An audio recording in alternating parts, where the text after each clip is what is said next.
तो फिर से स्वागत है आप सभी को हमारे इस यूट्यूब चैनल विषय क्लासेस में। तो देखिए, पिछले वीडियो में जैसे कि हमने फर्स्ट चैप्टर यानी कि मंगलम पाठ और सेकेंड चैप्टर पाटलिपुत्र वैभव के पूरा सब्जेक्टिव और ऑब्जेक्टिव आपको क्लियर करा दिया है। ठीक है, अब हम आपको कुछ तीसरे चैप्टर के बारे में बताने वाले हैं, जो कि चैप्टर का नाम है आलस कथा। क्या है? आलस कथा। आलस कथा का नाम सुनते आप क्या सोच रहे होंगे? आलसियों के बारे में पढ़ना है। ठीक है, जो कि चैप्टर जो है बहुत ही मनोरंजन चैप्टर है, तो इस चैप्टर को छोड़ना नहीं है। ठीक है, तो वीडियो स्टार्ट करने से पहले एक आपसे गुजारिश है कि वीडियो को लाइक और शेयर कीजिए और हमारे चैनल को सब्सक्राइब भी कर दीजिए। ठीक है, तो चलिए वीडियो को स्टार्ट कर देते हैं। देखिए, आपका पहला क्वेश्चन हो जाएगा सब्जेक्टिव कि आलस कथा जो है, आलस कथा से क्या हमें शिक्षा मिलती है। आलस कथा पाठ से हमें क्या शिक्षा मिलती है? देखिए, मैथिली कवि आलस कथा, सबसे पहले आपको देखिए यहाँ आपको याद रखना है कि आलस कथा पाठ के कवि कौन है, तो विद्यापति। कौन है? विद्यापति। देखिए, आलस कथा पाठ से हमें क्या शिक्षा मिलती है? देखिए, मैथिली कवि विद्यापति द्वारा रचित पाठ आलस कथा में आलसियों के माध्यम से शिक्षा दी गई है कि उनका भरण पोषण करुणाशीलों अर्थात दयावानों के बिना संभव नहीं है। आलसी काम नहीं करते, ऐसी स्थिति में कोई दयावान ही उनकी क्या कर सकते हैं? व्यवस्था कर सकते हैं या मदद कर सकते हैं। कौन? दयावान व्यक्ति ही उनकी मदद कर सकते हैं। ठीक है, अगला प्रश्न है कि आलसशाला के कर्मियों ने आलसियों की परीक्षा क्यों ली। देखिए, ये आपका मोस्ट प्रीवियस प्रश्न एग्जाम में पूछने के लिए इसको वो क्या रखना है, याद रखना है कि आलसशाला के जो कर्मियों ने थे वो आलसियों की परीक्षा क्यों ली। देखिए, आलसशाला में बहुत सारे बनावटी आलस ग्रहण कर अन्न और वस्त्र प्राप्त करने लगे थे। ठीक है, जिससे आलसशाला का खर्च क्या होने लगा? बढ़ने लगा। अधिक खर्च को देखकर वहाँ के कर्मचारियों ने क्या किया? आलसियों की परीक्षा ली कि देखा जाए कि कौन ओरिजिनल आलसी है और कौन लोकल आलसी है। ठीक है, चलिए आगे प्रश्न देख लेते हैं। आगे प्रश्न बोला है कि आलसशाला के कर्मियों ने आलसियों को आग से कैसे और क्यों निकाला। देखिए, आलसशाला के जो कर्मचारी थे वो खुद ही आग लगाए ताकि कुछ जो धूर्त आलसी थे वो क्या हो सके? वो भाग सके। और लेकिन जो रियल में जो आलसी थे उनको कैसे बचाया जाए, तो उनको कैसे बचाया इन्होंने और क्यों बचाया उनके बारे में देखा जाता है। देखिए, आलसशाला में बनावटी आलस ग्रहण कर लोग अन्न और वस्त्र ग्रहण करने लगे। तब वहाँ के कर्मियों ने आलसशाला में आग लगा दिया। वहाँ लगे आग को देखकर कृत्रिम आलसी भाग गए, यानी कि धूर्त आलसी जो थे वो क्या हो गए? पलायन हो गए, यानी कि वहाँ से भाग गए। लेकिन 4 आलसी जो क्या थे वहीं के वहीं सोए के सोए रह गए। और शोरगुल के बाद भी चारों आलसी सोए अवस्था में बातचीत कर रहे थे। वहाँ के कर्मियों ने सोचा कि अगर इन्हें नहीं निकाला जाएगा तो ये जल जाएंगे और जल के क्या हो जाएंगे? मर जाएंगे।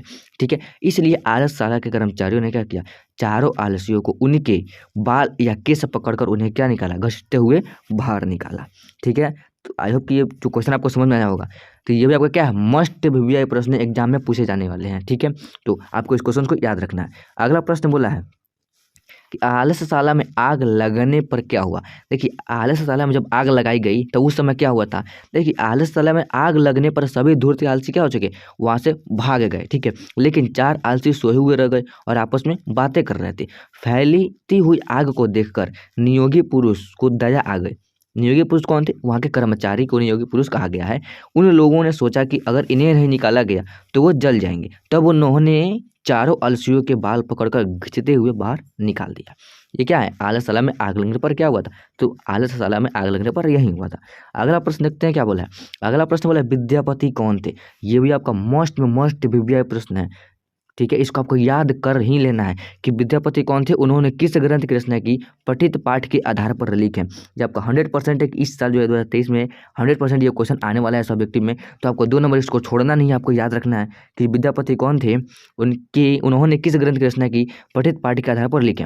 देखिए, विद्यापति कौन थे, तो विद्यापति एक मैथिली कवि थे।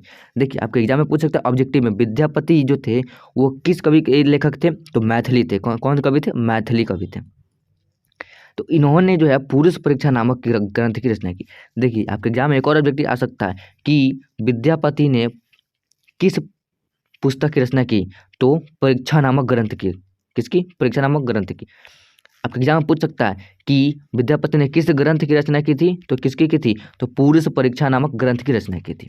या आपके एग्जाम में पूछ सकता है कि पुरुष परीक्षा नामक ग्रंथ की रचना किसने की थी, तो विद्यापति ने की थी। तो इस क्वेश्चन को आपको छोड़ना नहीं है। ऑब्जेक्टिव का आपको 5 नंबर आएगा यहाँ से इस प्रश्न से, और आपको इस ऑब्जेक्टिव को भी 2 नंबर छोड़ना नहीं है। यानी कि इस जो है इस प्रश्न से आपको 7 नंबर तैयार हो रहे हैं, तो इस 7 नंबर को आपको छोड़ना नहीं है, आपको याद रखना है। चलिए देखते हैं।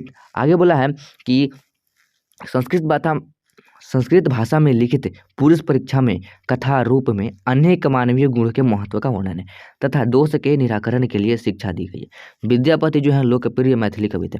विद्यापति जो थे वो कौन से लोकप्रिय कवि थे? तो मैथिली। कौन थे? मैथिली कवि थे। कौन? मैथिली कवि थे। देखिए अगला आगे है, ये संस्कृत ग्रंथों के क्या थे? रचयिता भी थे। संस्कृत ग्रंथों के रचयिता कौन थे? विद्यापति थे। इनकी ख्याति मैथिली विषयों के साथ साथ संस्कृत विषयों में भी क्या है? अत्यधिक मिलती है।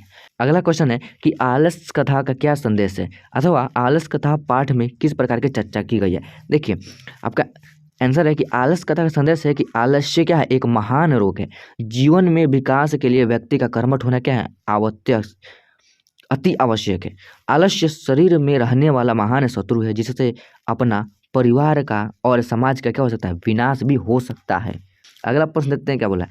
अगला प्रश्न बोला है कि आलस कथा पाठ का 5 वाक्य परिचय दें। यहाँ ये भी मोस्ट प्रश्न आपको याद रखना है कि आलस कथा पाठ का 5 वाक्यों में परिचय दें।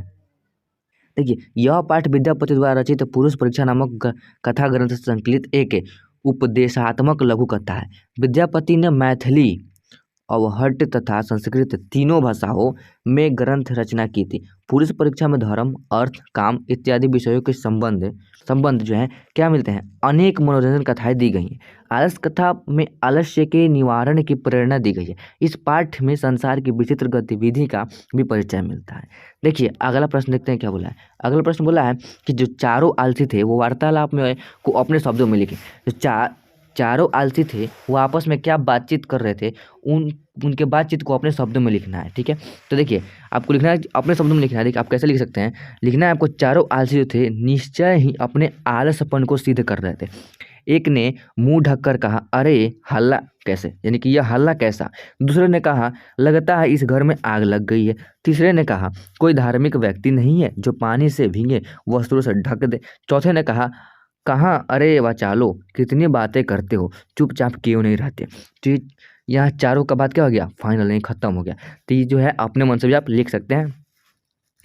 चलिए अगला प्रश्न बोला, विद्यापति कौन थे? उन्होंने किस ग्रंथ की रचना की तथा आलस कथा पाठ किसकी कहानी है? 6 वाक्यों में आपको लिखना है। देखिए हमने आपको कितने बार बताया कि विद्यापति क्या थे? एक महान मैथिली कवि थे। ठीक है, उन्होंने जो है पुरुष परीक्षा नामक ग्रंथ की रचना की थी। संस्कृत भाषा में लिखित पुरुष परीक्षा में कथा रूप में अनेक मानवीय गुणों के महत्व का वर्णन किया गया है।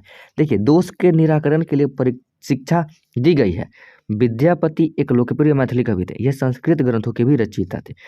उनकी जो है ख्याति संस्कृत के विषय में अत्यधिक मिलती है।